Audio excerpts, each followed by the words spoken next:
जी, जी, सब गायत्री मंत्र के साथ में प्रारंभ करेंगे आज की कक्षा को।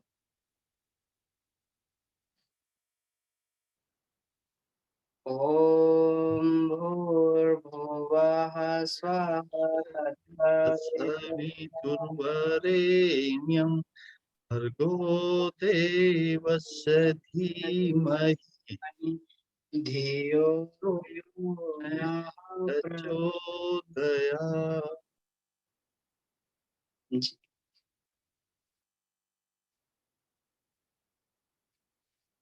जी, तो प्रारंभ किया जाए सर।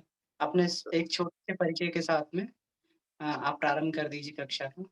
जी, मैं जी, ठीक है सर। सभी सभी प्रतिभागी भाइयों को मेरा भाई बहनों को मेरा प्रणाम। मेरा नाम सुशील कुमार है और मैं गाजियाबाद में रहता हूँ। मैं एक कारखाने में कार्यरत हूँ। अमन भाई का आदेश आया कि कुछ प्राणायाम पे कुछ थोड़ा सा बताना है, तो मैंने कहा ठीक है सर। तो आज का जो विषय है वो प्राणायाम है। प्राणायाम को ऐसा कोई बहुत ही कम ऐसे आदमी होंगे, मेरे को लगता है कि ना के बराबर होंगे, जो प्राणायाम के बारे में जानते ही नहीं होंगे। प्राणायाम शब्द आज के टाइम में तो बहुत ही पॉपुलर हो चुका है। अब से 20-25 साल पहले जब स्वामी रामदेव ने अपना प्रचार प्रसार शुरू किया था आस्था चैनल पे, तो उनका कोई और फायदा हुआ हो या ना हुआ हो, परंतु योग और प्राणायाम को उन्होंने बहुत पॉपुलर कर दिया, बहुत फेमस कर दिया था। तो हम जितने भी पंचकोशीय साधना में प्रयासरत हैं, जितने भी साधक, अ, यदि उनके पॉइंट ऑफ व्यू से देखा जाए तो प्राणायाम हमारा जो सेकंड बॉडी है, जो हमारा प्राणमय कोश है, ईथरिक बॉडी है, उसका ये पहला और सबसे ज्यादा शक्तिशाली उपाय है, टूल है, जिससे हम प्राणमय कोश को जागृत करते हैं। प्राणायाम उसका एक सबसे प्रभावशाली, सबसे शक्तिशाली उपाय है। और प्राणायाम से ऐसा नहीं कि केवल प्राणमय कोश का या ईथिक बॉडी का ही परिमार्जन होता है। प्राणायाम एक इंडिपेंडेंट भी काम करता है। प्राणायाम से जैसे आदि व्याधि निवारण पे भी प्राणायाम से बहुत ज्यादा उस पर रिसर्च हुई है और बहुत ज्यादा उसका लाभ लिया जा रहा है। अ, बाकी चारों कोषों में परोक्ष या अपरोक्ष रूप से भी प्राणायाम उनको परिमार्जन करने में, उनको शुद्ध करने में, उनको प्योरीफाई करने में बहुत हेल्प करता है। ऐसा कोई कोष नहीं है जो बगैर प्राणायाम की हेल्प के जागृत हो जाए या उसको अनावृत हम कर सकें। इवन बाबूजी अभी आनंदमय कोष को पढ़ा रहे हैं, तो वहां भी प्राणायाम का वो गुणगान कर रहे हैं, वो प्राणायाम के बारे में वहां भी उसकी महत्ता का वो विस्तार से बता रहे हैं। आपका मनोमय कोष में, आपका इसमें कॉस्मिक बॉडी में, सभी में प्राणायाम की बहुत ही ज्यादा आवश्यकता होती है। तो प्राणायाम का बेसिकली अर्थ तो सभी आदमी जानते हैं। प्राण प्लस आयाम से ये शब्द बना हुआ है। और आयाम का मतलब तो अधिकतम सीमा विस्तार या विस्तीर्णता, मतलब उसको बढ़ाना, फैलाना है। किसी चीज को बढ़ा देना ही उसको हम उसका आयाम बोलते हैं। उसके डायमेंशन को और एम्पलीट्यूड एम्पलीट्यूड को बेसिकली आयाम बोला जाता है। तो इसका अर्थ यह है कि हम प्राण को के आयाम, मतलब प्राण को बढ़ाएंगे, प्राण को इनहेल करेंगे, प्राण को अपने अंदर धारण करेंगे, प्राण को शक्ति को हम अपने कण कण में, अपने नस नस में उसको धारण करेंगे और उससे लाभान्वित होंगे। जो हमारा नॉर्मली प्राण, हमें जो नॉर्मली सांस हम लेते हैं, वो तो एक पैरासिम्पैथेटिक नर्वस सिस्टम का एक हिस्सा है। तो हम जब इसके आयाम को बढ़ाएंगे तो इसके रिजल्ट हमको दिखाई देंगे। और जो भी प्राणमय कोष में हमको इसके लाभ गिनवाए गए, अब प्राणमय कोष के लाभ देखिए, प्राणमय कोष के लाभ इतने जबरदस्त लाभ हैं कि यदि हम उनको किस तरह जागृत कर लेंगे प्राणायाम से, तो देखिए एक पहला लाभ है उसका ऐश्वर्य। मैं थोड़ा सा पहले विषय से पहले ये बता दूं, ऐश्वर्य पुरुषार्थ है, यश है, ओज और तेज है। अब ऐश्वर्य को ही आज आज के समय में ले लिया जाए। आज के समय में ऐश्वर्य की चाहना सभी को है। और ये कहाँ से आएगा, ये आदमी हो सकता है बहुत कम इस बारे में अवेयर हो, बहुत कम इस बारे में जानते हो। तो प्राणायाम से ऐश्वर्य को जगाया जा सकता है। ऐश्वर्य मीन्स रॉयल पर्सनैलिटी। मतलब आप कि जो सबॉर्डिनेट हैं या आपके जिस हिसाब से जो छोटे हैं या आपसे जो आपके अंडर काम कर रहे हैं, वो आपकी बात को तुरंत माने। मतलब लीडरशिप क्वालिटी एक तरह से प्राणायाम से ही आप में डेवलप होगी, आप में या हम में। और दूसरा लाभ है इसका पुरुषार्थ। पुरुषार्थ मीन्स एक तरह से आप ये समझ ले कि लेजीनेस, मतलब आलस खत्म हो जाएगा। और स्मार्ट वर्क इसको हम कह सकते हैं, जो आज के समय की आवश्यकता भी है कि स्मार्ट वर्क होना ही चाहिए, आना ही चाहिए सभी को। तभी हम अपनी प्रतिभा को विकसित कर सकते हैं, अपने आप को आगे बढ़ा सकते हैं। थर्ड है इसका लाभ हमारा ओज और तेज। ओज का मतलब है शारीरिक चमक और तेज का मतलब है आत्मिक चमक। इसको हर आदमी चाहता है और इधर उधर से गाए बगाए हम उसका प्रयास भी करते हैं, परंतु प्राणायाम से जितना आराम से और जितना विपुल मात्रा में हमको ये मिल जाएगा, जितनी क्वालिटी वाइज अच्छा हमको ये मिल जाएगा, वो और किसी से मिलने वाला नहीं है। तो मेरे कहने का मतलब, मेरा अभिप्राय केवल इतना है कि यदि हमें आज के समय में प्रतिभा और पराक्रम को बढ़ाना है, परम पूज्य गुरुदेव इसको ध्यान में भी बताते हैं। जब पंचकोशीय ध्यान धारणा के डायरेक्शन हम गुरुदेव से सुनते हैं, तो गुरुदेव इसको बताते हैं कि के ईथरी बॉडी में, प्राणमय कोश में जब वो ध्यान कराते हैं, तो वो ये कहते हैं कि प्राण को जो हमारी एक तरह से प्राण जो हमारा एक तरह से हमारी बायो इलेक्ट्रिसिटी है, हमारी प्राण विद्युत है, उसको हम कण कण में, नस नस में और रोम रोम में उसको हम धारण करें, और उसको धारण करने से हमारा प्रतिभा बढ़ेगी और हमारा पराक्रम बढ़ जाएगा। तो इस प्राण परम पूज्य गुरुदेव स्पष्ट इसमें निर्देश देते हैं। यदि हमने कभी उसको पे ध्यान दिया हो, ना दिया हो, तो अब दे सकते हैं। अब प्राण बेसिकली है क्या, ये बड़ा वास्ट सवाल है, बड़ा इसका उत्तर ही बड़ा वास्ट है। प्राण बेसिकली अध्यात्म इसको एक तत्व कहता है, और एक वाइटल फोर्स के रूप में हम इसे जान सकते हैं। हम बायो इलेक्ट्रिसिटी के रूप में इसको जान सकते हैं। जीवनी शक्ति यह है, समग्र सामर्थ्य इसी से ही प्राप्त होती है। स्वामी विवेकानंद तक इसको साइकिक फोर्स कहा है। और मैं और इसको जो मैं समझ पाया हूँ, मैं इसको और इजी करना चाहता हूँ कि हम सभी जितने भी हम सभी अवेयर हैं कि हमारे जो कॉस्मोस है, हमारा जो ब्रह्मांड है, उसमें अनगिनत प्लेनेट घूम रहे हैं। हमारी धरती भी एक उसका, हमारी पृथ्वी भी एक छोटा सा प्लेनेट है। तो वो प्लेनेट क्या कर रहे हैं, वो अपने एक्सेस पे भी घूम रहे हैं और वो अपने ऑर्बिट में भी घूम रहे हैं। तो एक्सेस पे घूमने में, ऑर्बिट में घूमने में और इतनी एनर्जी का उन्हें प्रयोग करना पड़ता है, इतनी एनर्जी वो कंज्यूम कर रहे हैं। वो एनर्जी कहाँ से आ रही है? यदि हम एक फैन को भी हम घुमाएं 24 घंटे, तो वो कितनी यूनिट बिजली खा जाता है और उसे काफी एनर्जी की आवश्यकता होती है। तो वो जो अनगिनत प्लेनेट अपने ऑर्बिट में और अपने एक्सेस में जो घूम रहे हैं, एक सेकंड के लिए भी बंद नहीं है, उनकी स्पीड बहुत ज्यादा है। धरती की स्पीड ही आप देखें तो 30 किलोमीटर पर सेकंड है, जो अपने ऑर्बिट में दौड़ रही है। तो और प्लेनेट धरती से तेज भी चल रहे हैं और धरती से हो सकता है उनकी स्पीड कम भी हो, परंतु यदि हम ये माने कि मतलब ये इमेजिन करें कि वो कितनी एनर्जी कंज्यूम कर रहे होंगे, तो हो सकता है कि दिमाग वहां तक काम ना करे, सुपर कंप्यूटर भी उसको कैलकुलेट ना कर पाए। तो कोई ना कोई तो ऐसी एनर्जी कॉस्मोस में है कि जो उनको कंट्रोल कर रही है, उनको मैनेज कर रही है। प्लेनेट के घूमने के अलावा भी बहुत सारी क्रिया और भी हो रही हैं, धरती पे भी हो रही हैं, और भी ग्रह पे, मार्स पे, या और भी जैसे मंगल ग्रह आदि पे ये जा रहे हैं। तो वहां भी ऐसा सोचते हैं कि मतलब ऐसा एग्जम्पशन है साइंटिस्ट की कि वहां पे भी कोई ना कोई जीवन है। तो मेरे कहने का मतलब यह है कि जो एनर्जी इस संसार को, इस ब्रह्मांड को कंट्रोल कर रही है, दैट इज कॉल्ड प्राण। उस प्राण को ही प्राणायाम के थ्रू हम इनहेल करने की कोशिश करते हैं, उसी से हम सामंजस्य बैठाने की कोशिश करते हैं। और आज तक जितने भी योगी ऋषि मुनि हुए हैं, जिन्होंने एक्सेप्शनल काम किया है, जिन्होंने समाज को बहुत बड़ी रिसर्च करके समाज के हित में कुछ दिया है, तो वो उस एनर्जी से उन्होंने तारम तक बैठाया है। तो मेरे कहने का मतलब यह है, और मैं जहां तक समझ पाया हूँ कि प्राण, जितनी भी भौतिक और आध्यात्मिक शक्तियां हैं, उनका उद्गम केंद्र प्राण है। हम उनको प्राप्त प्राण के थ्रू ही कर सकते हैं, और प्राण के थ्रू ही कर सकते हैं, या प्राण के द्वारा आसानी से प्राप्त कर सकते हैं और विपुल मात्रा में प्राप्त कर सकते हैं। अब ये प्राण में जो प्राण में कोश है, वो हमारा 10 प्राणों से बना हुआ है। 10 प्राणों के सम्मिलित होने से प्राणमय कोश का निर्माण हुआ है।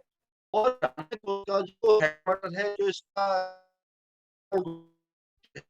हेड ऑफिस है, वो हमारा मूलाधार चक्र है। मूलाधार चक्र को गुरुदेव बताते हैं कि मलमूत्र छिद्रों के बीच में मूलाधार चक्र है। परंतु ये जितने भी 10 प्राण हैं हमारे, 10 के 10 प्राण एक्टिव हमारी होल बॉडी में है। इनका केवल वहां पे कमांड कंट्रोल है, परंतु एक्टिव ये पूरी बॉडी में है, हर सेल में एक्टिव है, हर हमारे न्यूक्लियस में एक्टिव है, हर माइट्रोकॉन्ड्रिया में एक्टिव है, हमारे साइटोप्लाज्म में एक्टिव है। कोई भी क्षेत्र ऐसा नहीं बचा शरीर का जो कोई प्राण उसमें एक्टिव ना हो। जैसे हमारा स्थूल जगत 5 तत्वों से बना हुआ है, सभी जानते हैं। पृथ्वी है, जल है, अग्नि है, वायु है, आकाश है। तो इन पांचों से मिलकर हमारा जैसे स्थूल जगत बना हुआ है, ऐसे ही हमारा जो सूक्ष्म जगत है, जो हमारा चेतन जगत है, वो भी 5 तत्वों से बना हुआ है। जैसे गुरुदेव ने कहा कि वो विचार तत्व है, बुद्धि तत्व है, प्राण तत्व है, आत्मिक तत्व है और ब्रह्म तत्व है। तो ऐसे ही हमारा ये 5 चेतन तत्वों से बना हुआ है हमारा चेतन जगत, हमारा सूक्ष्म जगत। तो आगे अब एक क्वेश्चन ये भी उत्पन्न होता है कि ये प्राण आ कहाँ से रहा है। ये प्राण जो है, जिस प्राण की इतनी बात की जा रही है, ये कहाँ से आता है। तो प्राण को उपनिषद तो ये कहता है कि प्राण को आत्मा उत्पन्न करती है। हम कभी कभी कंफ्यूजन में ऐसा समझ लेते हैं कि जब आदमी मर जाता है कि इसका प्राण निकल गया, कि आत्मा और प्राण दोनों एक ही हैं। ऐसा है नहीं, क्योंकि प्राण तो आत्मा को मतलब आत्मा तो प्राण पे मॉड्यूलेट होके जाती है। आत्मा आत्मा का वाहन है प्राण। आत्मा इस पे मॉड्यूलेट होके, इस आत्मा इस पर बैठ के, आत्मा इस पर सवारी करके विभिन्न योनियों में घूमती रहती है। बेसिकली आत्मा और प्राण दोनों अलग अलग हैं। और अ, एक बात और भी है कि जो हम जैसे हम प्राण वायु वर्ड बोलते हैं, तो हम ये भी समझ लेते हैं कि ऑक्सीजन प्राण है। ऑक्सीजन भी प्राण नहीं है, क्योंकि निर्वात में जहाँ पे वैक्यूम है वहां पे भी प्राण होता है, परंतु वहां पे वायु नहीं होती है, वहां पे ऑक्सीजन नहीं होती है, क्योंकि ये वायु के अंदर घुला हुआ है। तो इसलिए हम प्राण वायु वर्ड से कंफ्यूज हो जाते हैं कहीं कहीं, या कंफ्यूज ना भी होते हो, परंतु हमारी एक इंटेंशन ऐसी बन जाती है कि ये ही प्राण है, ये जो हवा चल रही है या ऑक्सीजन है या और कोई गैस है वो प्राण है। तो ऐसा कुल मिलाकर नहीं है।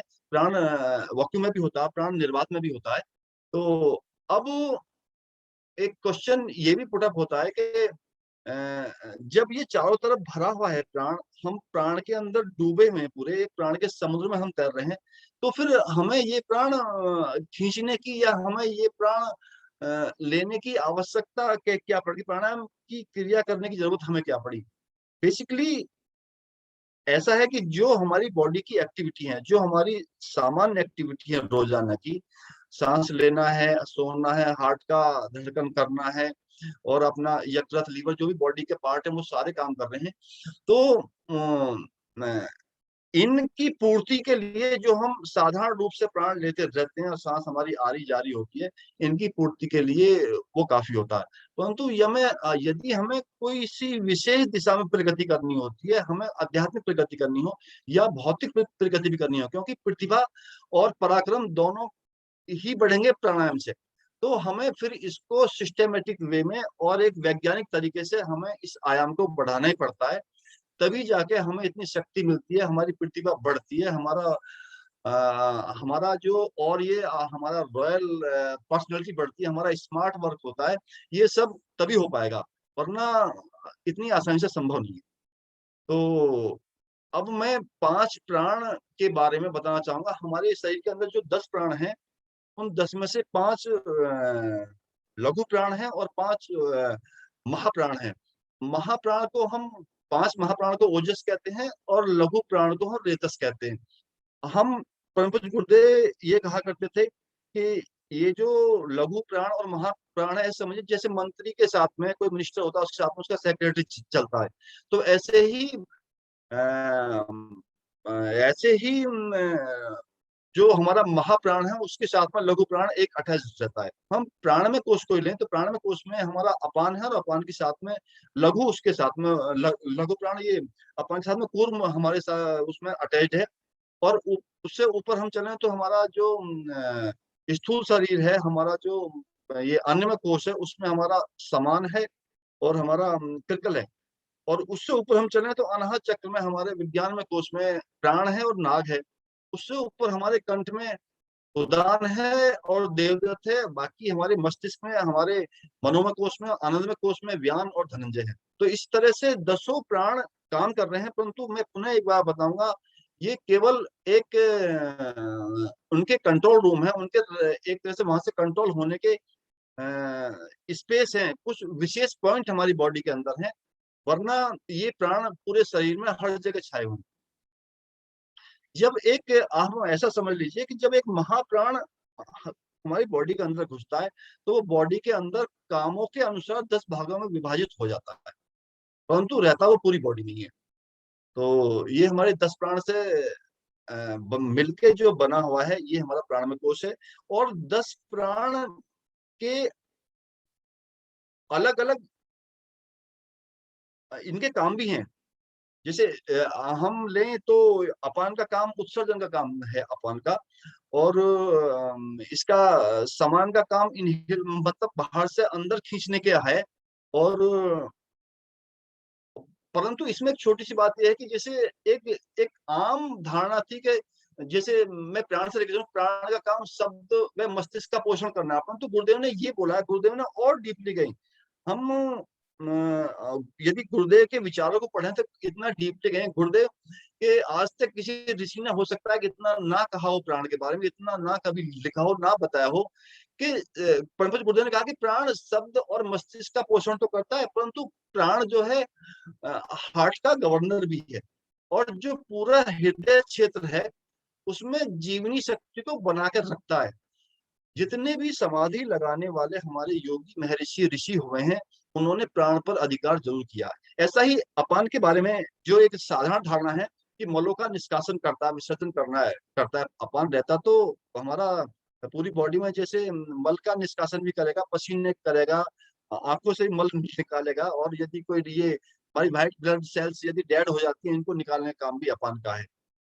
तो परम पूज्य गुरुदेव ने कहा कि अपान ये काम तो करता है, परंतु काम वासना का प्रबंधन भी अपान ही करता है। अपान का बहुत बड़ा रोल ब्रह्मचर्य में है। ब्रह्मचर्य हमारे यहाँ क्या है कि हमारे यहाँ एक अपग्रेड वाले ब्रह्मचर्य का जिक्र हुआ है, परंतु ये जो दमित ब्रह्मचर्य है वो यदि अपान पे कंट्रोल नहीं है तो नहीं हो पाएगा।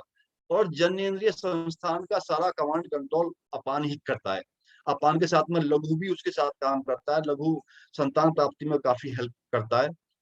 अब खैर इतना डीपली जाने के लिए समय का भी थोड़ा सा वो समय का भी थोड़ा सा लिमिटेशन है, सीमा है। मैं प्राणायाम के बारे में एक नई खोज के बारे में जो गुरुदेव ने वांग्मय नंबर 20 में उसको इंडिकेट किया है, 20 में उन्होंने बताया है कि शायद सेकेंड वर्ल्ड वॉर के समय में अमेरिका में जब फौज की कमी पड़ी, क्योंकि लगातार जापान अटैक कर रहा था, उस वक्त जापान का और भी काफी उनकी लड़ाई चल रही थी, तो उन्होंने आर्मी की जो वहां भर्ती खोली गई, आर्मी की जो वहां भर्ती की गई, तो उसमें एक प्रॉब्लम उनको आई कि उनको 40% जो उनके नवयुवक थे वो फेल हो गए मेडिकल। उनको कमजोरी थी, डिप्रेशन था और पता नहीं क्या क्या बीमारी थी। मेडिकल टेस्ट में 40% जब वो फेल हो गए तो हाहाकार मच गया पूरे देश में, क्योंकि नवयुवकों की जरूरत थी और वो उनको मिल नहीं पा रहे, मेडिकल फिट नहीं थे। तो गुरुदेव ने एक जिक्र किया है कि उनके जो एक आध्यात्मिक पुरुष थे, एक उनके साइंटिस्ट थे, mister Thomson Robert Ganson. Mister Thomson Robert Ganson ने गवर्नमेंट ऑफ अमेरिका से रिक्वेस्ट की कि आप ऐसा करो कि जितने भी आपके फेलियर्स हैं ये सारे मेरे को दे दो, आप 1 महीने के लिए मेरे को दे दीजिए। और उन्होंने ओहियो स्ट्रीट में एक स्कूल खोला और उस स्कूल में उन्होंने और भी एक्सरसाइज कराए, परंतु उसमें 80% जो उन्होंने कराया वो प्राणायाम कराया। और प्राणायाम को पता नहीं उन्होंने किस रूप में लिया होगा, हो सकता है इनके स्क्रिप्ट से पढ़ा था, नहीं पढ़ा था, परंतु ये दावा किया गया है कि 1 महीने बाद वो सारे फेल जो स्टूडेंट थे, वो फॉरेन नवयुवक थे, वो सारे पास हो गए, आर्मी में चले गए। तो जो हमारे नवयुवक हैं उनके लिए ये एक एक मील का पत्थर है, उनके लिए ये गाइडलाइन है, इसको हल्के में ना लिया जाए।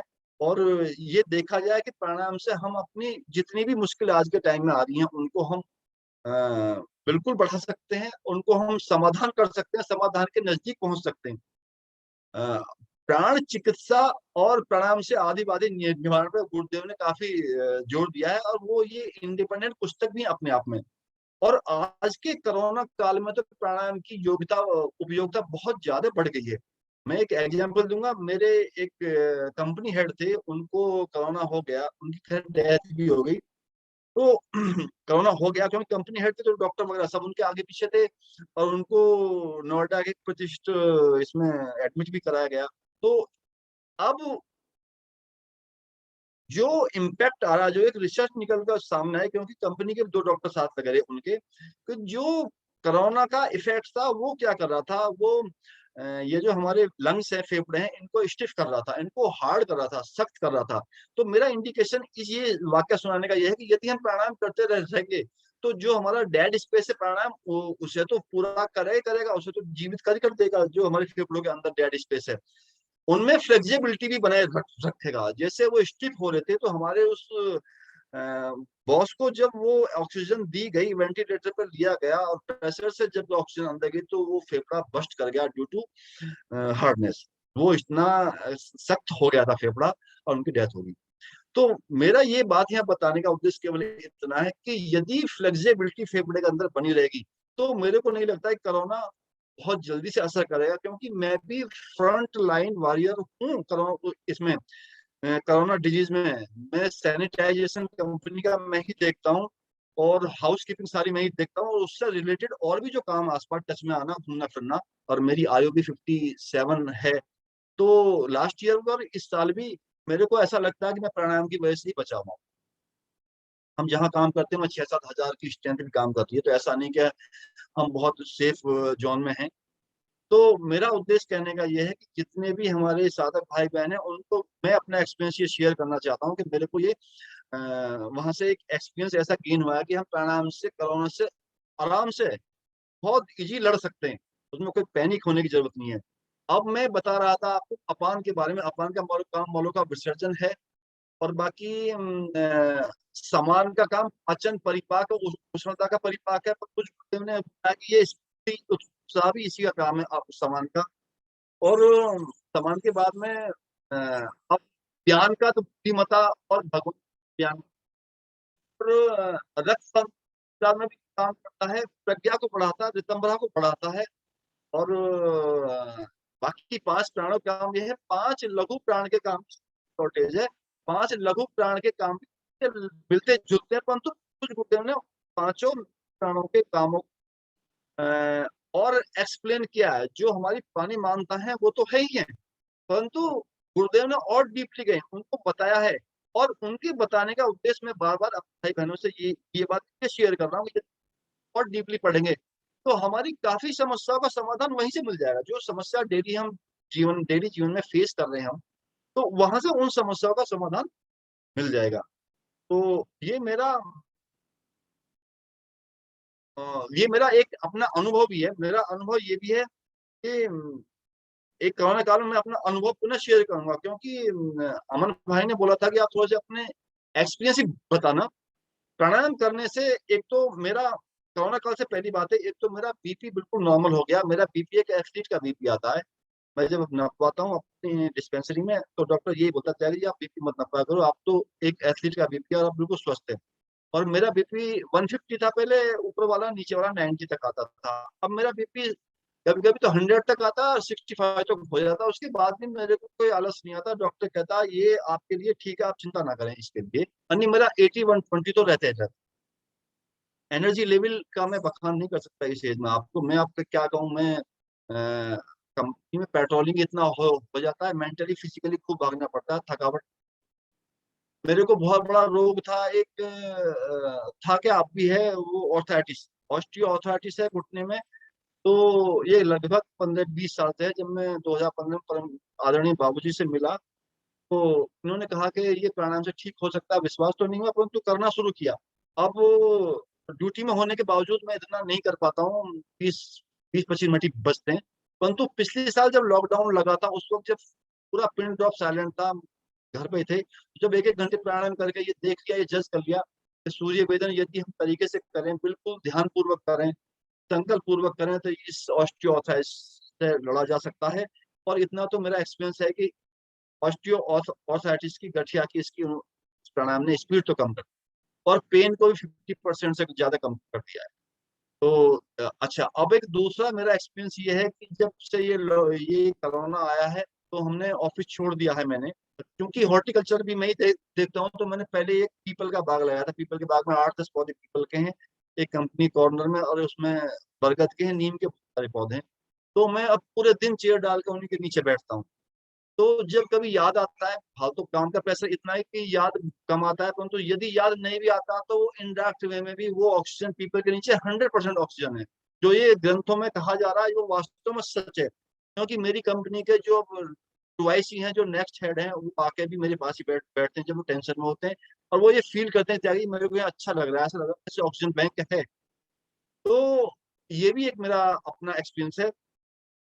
तो अ, मेरा इतना ही बताना था। अब आगे मिस्टर निगम है, श्री निगम भाई साहब हैं राजस्थान से, वो प्राणायाम के बारे में आपको डेमो देंगे। वो आपको तौर तरीका बताएंगे, कितने प्राणायाम करने चाहिए, कैसे करने चाहिए। वो हमारे एक बहुत बड़े साधक हैं इसके, अपने गायत्री परिवार के, अपने पंचकोशीय ग्रुप के। तो अमन जी, मैं अब लीव करूंगा क्योंकि मेरा अब समय हो रहा है जाने का। तो और कोई आज्ञा हो तो बताएं। जी, आपका बहुत-बहुत धन्यवाद। ये जो आपके शोध हैं, ये सभी के लिए बहुत ही महत्वपूर्ण हैं। आप हम सभी के लिए एक प्रेरणा के स्रोत हैं, क्योंकि बाबूजी ने बोला है कि आप रिवर्स गियर में चल रहे हैं। अरे आप नहीं, जी, बाबूजी ने जो बात बताई है, यदि उन पे जो उनके एक्सपीरियंस को हम यदि लेके चले, तो अमन जी ये तो बात फैक्ट है, उनको हम सीरियसली लें कि वो 100% कहीं ना कहीं ले आके हमको ऐसी जगह छोड़ देगा, वो एक्सपीरियंस, कि यदि हम बाबूजी के टारगेट तक भी नहीं पहुंच पाए तो उनके नियर टू जरूर पहुंच जाएंगे। जी, जी, जी। ये जी, मेरा बिल्कुल अपना आप निजी सही कह अनुभव रहे है। लेकिन भाई साहब प्रणाम। हैं। प्रणाम भाई जी, तो साहब। जी, शरद भैया से निवेदन है कि आगे का जो है भैया कंटिन्यू करेंगे। जी भैया। जी, धन्यवाद अमन भैया। नित्य स्मरणीय गुरु सत्ता को नमन। आदरणीय बाबूजी एवं यहाँ उपस्थित सभी साधक भाइयों बहनों को प्रणाम। टागी जी भाई साहब ने बड़े ही सुंदर तरीके से व्याख्या रखी है प्राणायाम की, प्राणमय कोश के विषय की, और उनके अनुभवों से तो हम काफी समय से लाभ लेते आ रहे हैं। और पहले ही जब फर्स्ट सेमेस्टर में जब हम लोग थे और उन्होंने उनके दृढ़ संकल्प जब हमने देखा कि उन्होंने नमक को समय में छोड़ दिया और उसके ऊपर उन्होंने काफी लंबे समय तक रिसर्च करी, तो तब से उस पहले दिन से ही वो तो हमारे लिए प्रेरणा स्रोत रहे हैं। तो भाई साहब को नमस्कार। तो आज का विषय ये प्राणमय कोश का विषय, जिसमें प्राणायाम हमारा ये विषय है। तो इसमें भाई साहब ने तो काफी कुछ बता ही दिया है। तो इसमें जब भी हम प्राणायाम की शुरुआत करते हैं, तो इसके संबंध में एक महत्वपूर्ण सूत्र एक ही है, और वो सूत्र है संकल्प का। इस प्राणायाम का उद्देश्य है मन पर नियंत्रण स्थापित करना, और मन पर नियंत्रण स्थापित तब हो सकता है जब हम प्राणों पर नियंत्रण स्थापित करना सीखें। प्राणों पर नियंत्रण स्थापित करने के लिए फिर संकल्प की आवश्यकता है, क्योंकि संकल्प के माध्यम से ही प्राणों को धारण किया जा सकता है। हम यदि क्रिया पक्ष को अपना रहे हैं और हमने इसके साथ में भावना पक्ष को नहीं जोड़ा है, तो क्योंकि हम सभी जो है आध्यात्मिक उन्नति चाहते हैं, तो आध्यात्मिक उन्नति फिर उस तरह से नहीं बन पाएगी। हाँ, शारीरिक स्तर पर बात करें या मानसिक स्तर पर बात करें, तो वहाँ वो लाभ मिल सकते हैं। सभी प्रकार के प्राणायाम उस तरह से लाभ देने में अपने-अपने तरीके से सक्षम है। लेकिन जब हम बात करते हैं आध्यात्मिक उन्नति की, तो उस दिशा में प्राणों को संकल्प के आधार पर ही हम धारण कर सकते हैं, और उसी के माध्यम से हम आगे से लाभ ले सकते हैं। और वैसे भी देखें तो जब हम जब उपनिषदों का अध्ययन करते हैं, तो उसमें एक सृष्टि निर्माण का जब प्रकरण आता है, तो उसमें हम ये देखते हैं कि अ, ब्रह्म में स्फुरना उठी, एक को हम भविष्यामि की, एक से अनेक होने की विचार उठा। तो उस संकल्प को पूरा करने के लिए जो सबसे पहला तत्व प्रकट हुआ, वो तत्व था प्राण। और उसके बाद में फिर धीरे-धीरे उत्तरोत्तर सृष्टि के अन्य तत्व बनते चले गए और सृष्टि निर्माण की प्रक्रिया पूरी हुई। तो हम यहाँ देखें तो यहाँ भी सृष्टि निर्माण में ब्रह्मा का वो संकल्प था, जिसने उस प्राण को उत्पन्न किया और प्राण ने फिर आगे पूरी सृष्टि को उत्पन्न किया। तो वो तो था ब्रह्म के संदर्भ में। हम यहाँ जब हम जीवात्मा के जब जीव भाव में हम यहाँ रह रहे हैं, तो जब जीव ये भाव करता है, ये इच्छा करता है कि एक हम द्वितीय नास्ति के उस स्तर को मुझे छूना है, उस स्तर पर जब पहुँचना है, तो यहाँ भी उसके सामने एक चीज़ है, वो है प्राण। तो उस प्राण को अपने जीवन में उसे धारण करके और उसके माध्यम से अगर आगे बढ़ना है, तो उसके लिए फिर एक शक्ति कार्य करती है, संकल्प की। वही शक्ति जो ब्रह्म के संदर्भ में हम देखते हैं, वहाँ भी संकल्प काम किया। जीव भाव के संबंध में भी जब हम देखते हैं, तो यहाँ भी वही संकल्प काम करता है। वहाँ भी वो प्राण शक्ति काम करती है, तो यहाँ भी वो प्राण शक्ति काम करती है। जब हम ब्रह्म के संदर्भ में इसके संबंध में बात करते हैं, तो वहाँ पे इस शक्ति को ब्राह्मी शक्ति कह दिया जाता है। जब हम जीवात्मा के संदर्भ में इसकी बात करते हैं, तो इसे जीवनी शक्ति कह दिया जाता है। इसे प्रतिभा के रूप में कह सकते हैं, इसे विवेकशीलता के रूप में, या जो हम देख सुन पा रहे हैं, बोल पा रहे हैं, मेरा यहाँ से बोलना, आपका वहाँ से सुनना, ये हम लोगों का देखना, ये जीवन में जो कुछ भी हम कर पा रहे हैं, वो प्राण के बल पर हो पा रहा है। सर्वव्यापकता के दृष्टिकोण से इसे हम गायत्री शक्ति कह देते हैं, यही इसी को प्राण शक्ति कह देते हैं। तो ये सब संभव हो पा रहा है संकल्प के बल पर। तो युग ऋषि ने ये चीज़ बताई है, संकल्पों के बल पर प्राणों को धारण किया जा सकता है। संकल्पों के बल पर प्राणों को दिशा दी जा सकती है, और संकल्पों की उत्कृष्टता ही प्राणों की उत्कृष्टता को निर्धारित करती है कि हम कितने श्रेष्ठ स्तर के प्राणों को जीवन में धारण करते चले जा रहे हैं। तो संकल्प का यहाँ जुड़ना काफ़ी महत्वपूर्ण है। इसको हम शुरुआत में साथ लेके चलें, तो चीज़ें काफ़ी आसान हो एक चीज़ और है कि जब हम प्राणायाम का अभ्यास करते हैं, तो शुरुआत में हो सकता है, अब क्योंकि इतनी सारी चीज़ें होती हैं कि प्राणायाम में कि किस नासिका से श्वास लेना है, किस नासिका से श्वास छोड़ना है, कब कुंभक लगाना है, कितनी देर लगाना है, बंदों का प्रयोग कैसे करना है, फिर भावना का समावेश भी करना है, मन को उसके साथ में लयबद्ध करना है। तो इतनी सारी चीज़ें जब एक साथ आती हैं, तो चीज़ें काफ़ी कॉम्प्लिकेटेड हो जाती हैं। तो जो प्रारंभिक साधक हैं, उनके से मेरा ये निवेदन रहेगा कि वो उसको इस तरह से देखें कि शुरुआत में कुछ दिन सिर्फ एक क्रिया पक्ष को महत्व दें। जब शरीर का अभ्यास इन क्रियाओं के प्रति ढल जाए, मन इसके प्रति सजग हो जाए कि किस तरह से श्वास लेनी है, किस तरह से हम रोक रहे हैं, या जो प्रक्रिया है उसके पूरी प्रति जब हम सजग हो जाते हैं, उसके बाद में फिर हम जो है भाव पक्ष को उसमें जोड़ें। तो चीज़ें थोड़ी इसमें सरल दिखेंगी, और हम अच्छी इसमें आगे उत्तरोत्तर प्रगति करेंगे। तो इसमें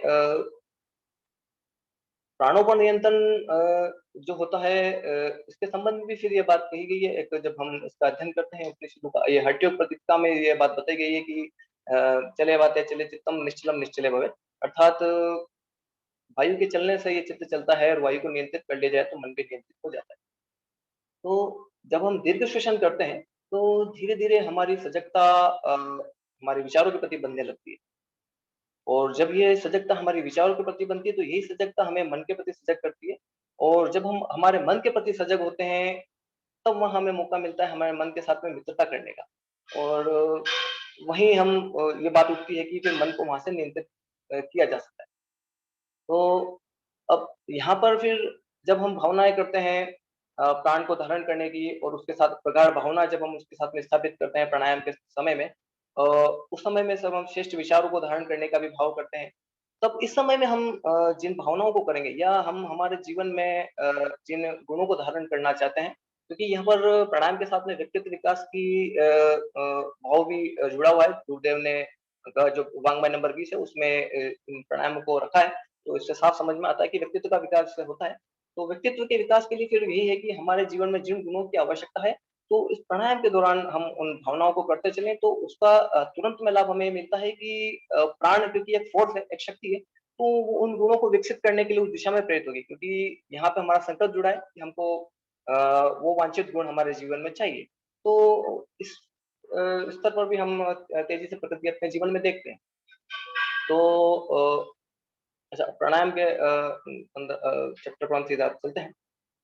तो प्राणायाम की किसी भी प्राणायाम को करने के 3 भाग हैं, पूरक, कुंभक और रेचक। और कुंभक फिर 2 प्रकार के हैं, अंतः कुंभक और बाह्य कुंभक। तो पूरक कहते हैं श्वास को भीतर धारण करने को, अंतः कुंभक कहते हैं श्वास को रोक के रखने को, बाह्य कुंभक कहते हैं श्वास को रेचक कहते हैं श्वास को बाहर छोड़ने को, और बाह्य कुंभक कहते हैं श्वास को बाहर रोक के रखने को। अब इस संबंध में अलग-अलग ऋषियों के अलग-अलग मत हैं। कि कुछ का कहना है कि 1:4:2 का रेशियो रखा जाए, अर्थात 1 मात्रा तक श्वास को खींचा जाए, 4 मात्रा तक श्वास को रोका जाए, 2 मात्रा तक पीछे किया जाए, अर्थात श्वास को बाहर निकाला जाए। तो ये उनके मत है। कुछ का मत है कि 1:2:2 का रेशियो रखा जाए। तो यहाँ पर फिर युग ऋषि ने चीज़ों को सरल कर दिया। उन्होंने बताया है कि अच्छा लगने तक श्वास को रोकें, अच्छा लगने तक श्वास को भीतर धारण करें, अच्छा लगने तक रोकें, अच्छा लगने तक बाहर छोड़ें। तो इससे चीज़ें और काफ़ी सरल हो जाती हैं। तो इसी का अभ्यास मैंने इन प्राणायामों को बाद में किया है, तो इससे काफ़ी अच्छे रिज़ल्ट्स मिलने लगे हैं। तो प्राणायामों में जो सबसे पहला प्राणायाम प्राणायाम तो काफ़ी सारे ऋषियों ने काफ़ी सारे प्राणायाम बताए हैं। कुछ प्राणायाम ऐसे हैं जो शरीर में ताप बढ़ाते हैं, कुछ ठंडक बढ़ाते हैं। कुछ प्राणायाम ऐसे हैं जो शारीरिक विकार दूर करते हैं, कुछ मानसिक विकार दूर करेंगे। कुछ प्राणायाम ऐसे हैं जो आत्मशक्ति को प्रखर करते हैं, जैसे प्राणाकर्षण प्राणायाम आदि हुए। तो नाड़ी शोधन प्राणायाम से हम शुरुआत करते हैं और जैसा कि इसे नाम से हमें समझ में आ रहा है कि नाड़ी शोधन अर्थात नाड़ियों की शुद्धि का कार्य होता होगा। तो जैसे हमारे शरीर में रक्त का प्रवाह होता है आर्टरीज़ में, वेन्स में, रक्तवाहिनी नलिकाओं में, इसी तरह से हमारे शरीर में प्राणों का प्रवाह होता है। इस मार्गों को ऋषियों ने नाड़ियाँ नाम दिया है और ऐसे बहत्तर हज़ार मार्ग ऋषियों ने खोजे हैं, 72,000 नाड़ियों की खोज करी है, जिसके माध्यम से प्राण का प्रवाह पूरे शरीर में होता है। तो इन नाड़ियों की शुद्धि का प्रयास, इनमें से भी 10 नाड़ियाँ उन्होंने महत्व की बताई हैं, जो कुखा, यशस्विनी, गांधारी, हस्तजीवा, इड़ा, पिंगला, सुषुम्ना, आलंबुसा, कुहू, यशस्विनी, शंखिनी आदि हैं। इसमें से भी 3 अतिशय महत्व की उन्होंने बताई है, इड़ा, पिंगला और सुषुम्ना। तो इन नाड़ियों पर नाड़ी शोधन प्राणायाम कार्य करता है, उसके माध्यम से नाड़ी की शुद्धि होती है। बात करते हैं इड़ा, पिंगला और सुषुम्ना की, तो हमारे शरीर का जो बायाँ हिस्सा है, अ, यहाँ चूँकि ये फ्रंट कैमरा ओपन है, तो हो सकता है आपको समझने में ऐसा लगे कि मैं डायरेक्शन जो है मेरे शरीर का आपको विपरीत दिखेगा, लेकिन ये मेरा दायाँ हिस्सा है, ये मेरे शरीर का बायाँ हिस्सा है। तो शरीर के बाएँ हिस्से में इड़ा चालन होता है, शरीर के दाएँ हिस्से में पिंगला नाड़ी होती है। और जब दोनों ही स्वर चलते हैं, सुषुम्ना नाड़ी चलती है उसे सुषुम्ना नाड़ी कहते हैं। तो इसे एक जो ये वैज्ञानिक दृष्टिकोण से जब हम देखें, तो जैसा अभी भाई साहब ने भी बताया था, त्यागी जी भाई साहब ने कि सिम्पैथेटिक और पैरासिम्पैथेटिक से रिप्रेजेंटेशन किया जाता है विज्ञान में इसको। तो सिम्पैथेटिक नर्वस सिस्टम को पिंगला नाड़ी के से रिप्रेजेंट कर सकते हैं और पैरासिम्पैथेटिक को ईड़ा नाड़ी से रिप्रेजेंट कर सकते हैं। अब ये दोनों ही जो है हमारे शरीर के लेफ्ट और राइट ब्रेन कंट्रोल करते हैं। मस्तिष्क का जो बायाँ सेरिब्रल हेमिस्फीयर का ये जो लेफ्ट वाला जो हिस्सा है, ये शरीर के दाएँ हिस्से को कंट्रोल करता है और शरीर का जो दायाँ हिस्सा है, ये शरीर के मस्तिष्क का जो दायाँ हिस्सा है, शरीर के बाएँ हिस्से को कंट्रोल करता है। तो अब देखिए जब हम ये फ्लाइट एंड फ्लाइट मोड जब होता है, जब लड़ना या भागना हो, कुछ इस तरह की बात होती है, जब शरीर में ऊर्जा बनाने की बात आती है, तो हमारा सिम्पैथेटिक मोड एक्टिवेट हो जाता है क्योंकि ऊर्जा की आवश्यकता होती है। या आक्रामकता की लड़ना है तो आक्रामकता की आवश्यकता होगी। तो स्वाभाविक है कि हमारे पिंगला नाड़ी को एक्टिवेट करना होगा। तो वो उस समय में हमारा मस्तिष्क जो लेफ्ट ब्रेन है वो एक्टिवेट हो जाता है। इसी तरह से जब इसको कूल डाउन करना हो, जब वो सिचुएशन हट जाती है, कूल डाउन करना हो तो हमारा पैरासिम्पैथेटिक मोड एक्टिवेट हो जाता है और उसको बैलेंसिंग मोड में लेके आता है, मस्तिष्क को शांत कर देता है। तो उससे हम समझ सकते हैं कि ये तो स्थूल स्तर पे हुआ। चूँकि ये तो ऋषियों की खोज है और ऋषियों ने अंतर्दृष्टि से इन नाड़ियों का अध्ययन किया है, तो वैज्ञानिक इक्विपमेंट से उस चीज़ों को हम नहीं देख सकते। तो ये बस उससे हम समझ सकते हैं कि ये किस तरह से कार्य करती हैं और वैसे भी हम देखें तो ईड़ा नाड़ी जो है वो मस्तिष्क को शांत रखने का कार्य करती है। तो इसका सीधा संबंध हमें इस मस्तिष्क के दाएँ भाग से समझ में आ रहा है क्योंकि मस्तिष्क का दायाँ भाग जो है वो डीप थिंकिंग का है। ध्यानात्मक जब हम साधनाएँ करें तो उसका संबंध भी इसी भाग से होता है या अ, और इसी तरह से जब हम मस्तिष्क के बाएँ भाग की बात बात करें तो आक्रामकता वाला जो भाव आता है या लॉजिकल रीज़निंग है, मैथमेटिकल कैलकुलेशन है, तर्क वगैरह है, तो वो सब हमारे मस्तिष्क के बाएँ भाग से संबंधित होते हैं। तो अब स्वर विज्ञान भी इसी के साथ में चलता है कि जब हम देखें कि मस्तिष्क का एक भाग कंटिन्यू काम करते-करते जब वो थक जाता है, तो कुछ समय के लिए वो रेस्ट मोड में जाता है। जब वो रेस्ट मोड में जा रहा होता है, तब दूसरा माइंड मस्तिष्क का जो दूसरा भाग है, वो धीरे-धीरे एक्टिवेट होने लगता है। और इस समय में एक ऐसा समय आता है और साइंटिस्टों ने खोजा है कि एक 2 मिनट का ऐसा कुछ समय होता है, जिसमें वो सुषुम्ना नाड़ी एक्टिवेट होती है। तो इसका रेस्ट मोड में जाना, मस्तिष्क के एक भाग का और दूसरे भाग का एक्टिवेट होना, तो उस दौरान वो अवस्था मिलती है। तो ऋषियों ने ये चीज़ें पहले ही खोज ली थी और इस प्राणायामों के माध्यम से, नाड़ियों के माध्यम से अपने मस्तिष्क को कंट्रोल करने का उन्होंने अभ्यास प्रारंभ किया था और उसमें उन्होंने सफलता पाई और इसी का अभ्यास आगे तो चलता आ रहा है। तो यहाँ हम नाड़ी शोधन प्राणायाम को देखेंगे। नाड़ी शोधन प्राणायाम में 3 बार बाईं नासिका से धीरे-धीरे लंबा गहरा श्वास लिया जाता है। उसके बाद में दाहिनी नासिका से 3 बार धीरे-धीरे लंबा गहरा श्वास लिया और छोड़ा जाता है। 3 बार हो जाने के बाद में दोनों नासिकाओं से एक साथ धीरे-धीरे लंबा गहरा श्वास खींचा जाता है। श्वास भरने के बाद में कुंभक किया जाता है, अंतःकुंभक। और जिन लोगों को पता है बंदों के बारे में, तो वो साधक बंदों का प्रयोग भी करते हैं इस समय में। तो उसके बाद में यथासंभव बंद कर लेने के बाद में, कुंभक कर लेने के बाद में मुँह से श्वास को बाहर छोड़ दिया जाता है। जब मुँह से श्वास बाहर छोड़ते हैं तो होठों का जो स्वरूप है वो थोड़ा-सा गोल कर लिया जाता है। इस तरह से श्वास को बाहर छोड़ दिया जाता है। तो जब भी हम किसी भी प्राणायाम का अभ्यास करें तो हमारा प्रयास है कि कमर गर्दन सीधा रहे, आँखें बंद रहें, हम खाली पेट हों और स्वच्छ वातावरण हो। इन चीज़ों का ध्यान रखते हुए करें। पद्मासन, सुखासन जिस भी आसन में अच्छे से बैठ सकते हैं, उस आसन में बैठकर करने का प्रयास करेंगे। तो जिन लोगों के लिए संभव है, प्रैक्टिकल एक बार हम करके देखते हैं। इस प्रैक्टिकल में हम दोनों ही चीज़ों को साथ में रखते हुए चलेंगे। पहले जब हम बाईं नासिका से श्वसन करेंगे, उस समय में हम सिर्फ़ इसके क्रिया पक्ष पर ध्यान देंगे। जब हम दाईं नासिका से श्वसन शुरू करेंगे, तब उस समय में हम इसके भाव पक्ष पर भी ध्यान, ताकि दोनों ही चीज़ों को हम समझ सकें। तो कमर गर्दन सीधा करें, आँखें बंद करें, जब भी प्राणायाम करें, तो जब हम बात करते हैं बाईं नासिका से श्वास लेने की, तब हमें दाईं नासिका को बंद करना होता है। दाईं नासिका को बंद करने के लिए हम अंगूठे का प्रयोग करते हैं। जब बाईं नासिका को बंद करना होता है, तो हम अनामिका उँगली का प्रयोग करते हैं, इस तरह से।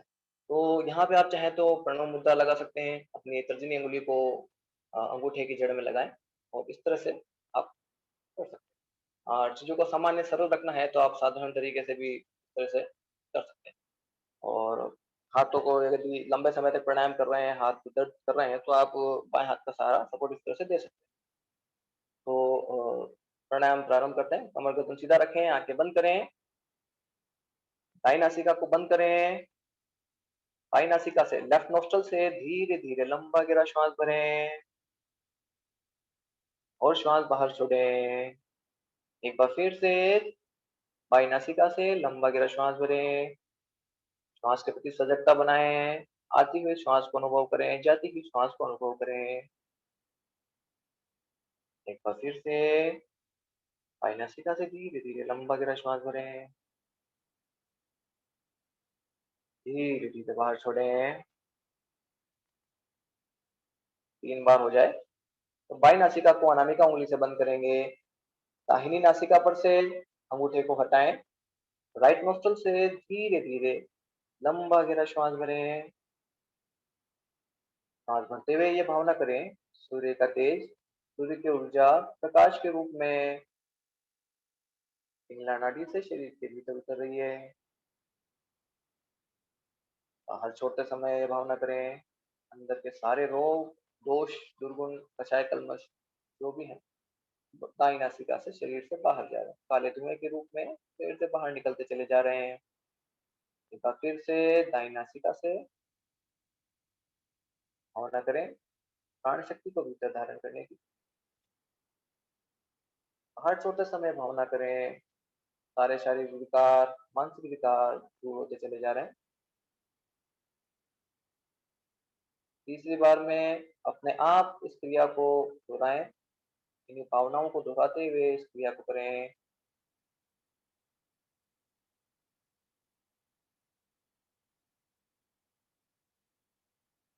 3 बार हो जाए, तो दोनों नासिकाओं से एक साथ धीरे-धीरे लंबा गहरा श्वास भीतर भरेंगे। श्वास भीतर भरते हुए यही भावना दोहरा सकते हैं कि सूर्य का तेज, सूर्य की ऊर्जा प्रकाश के रूप में प्राण शक्ति भीतर उतर रही है। श्वास भर लेने के बाद में कुंभक करें। कुंभक के साथ में जिन्हें बंधों के बारे में पता है वो बंध लगा सकते हैं। जालंधर बंध, उद्यान बंध और मूल बंध, इन तीनों बंधों को जब एक साथ लगाया जाता है तो इसे त्रिबंध या महाबंध भी कहते हैं। तो कुंभक की अवस्था अंतः कुंभक की अवस्था में महाबंध लगाएँ। इस अवस्था में जब हम इस अवस्था में रुके हैं तो ये भावना कर सकते हैं कि अ, ये जो प्राण शक्ति हमने धारण करी है, ये शरीर के कण-कण में फैल रही है, शरीर के एक-एक अंग में, एक-एक कोशिकाओं में फैलती चली जा रही है, प्रकाशवान, प्राणवान, ऊर्जावान बनाती चली जा रही है। हमारे स्थूल, सूक्ष्म और कारण शरीर ऊर्जावान हो रहे हैं, प्रकाशवान हो रहे हैं, उनका ओजस, तेजस और वर्चस्व बढ़ रहा है। बंद खोलें, मुँह से श्वास धीरे-धीरे बाहर निकाल दें। तो ये नाड़ी शोधन प्राणायाम हुआ। भस्त्रिका प्राणायाम का अभ्यास करते हैं।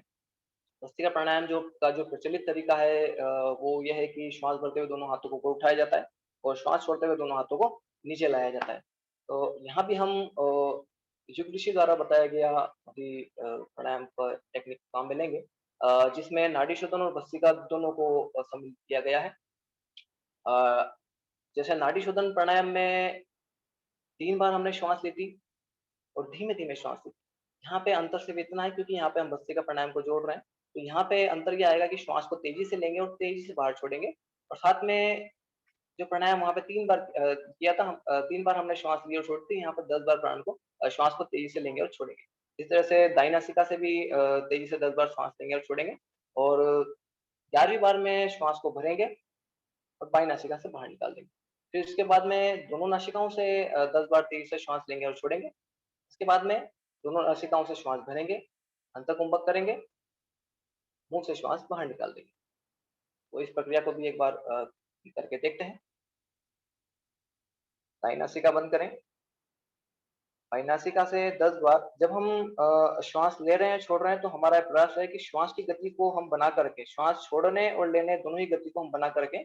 ऐसा ना हो कि श्वास को हम रुक-रुक कर छोड़ रहे हैं या रुक-रुक कर ले रहे हैं। एक समान सी गति रहे उसके अंदर पूरी श्वास जब तक बाहर निकल जाए, एक समान गति रहे। और पूरी श्वास जब वापस से अंदर तक ना भर जाए, तब तक एक समान गति रहे। इस गति का ध्यान रखें। अब इस समय ये भी ध्यान रखें कि ज़्यादा तेज़ी से ना करें क्योंकि जो नाड़ियाँ हैं ये काफ़ी कोमल है अंदर से, जो ये नेज़ल ट्रैक है, तो इसमें जब वायु की रगड़ लगने का डर रहता है, तो उससे हो सकता है कि कुछ खरोंच आए या कुछ रक्त निकले। तो थोड़ा-सा उसका ध्यान रखेंगे। बाकी ये चीज़ें काफ़ी सरल हैं आसानी से हम इसे कर सकते हैं। तो इसे करें। दाईं नासिका बंद करें, कमर गर्दन सीधा रखें, आँखें बंद करें। बाईं नासिका से तेज़ी से 10 बार श्वास लेंगे, छोड़ेंगे।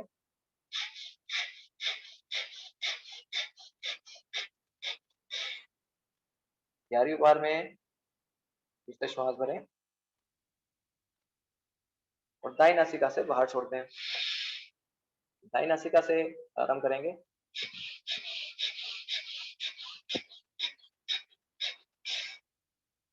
11वीं बार में फिर से श्वास भरें और बाईं नासिका से बाहर छोड़ दें।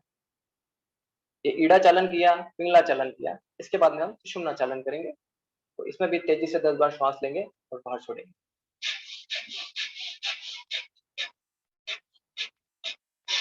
11वीं बार में फिर से श्वास भरें। अंतर्कुंभक की अवस्था में महाबंध लगाएँ।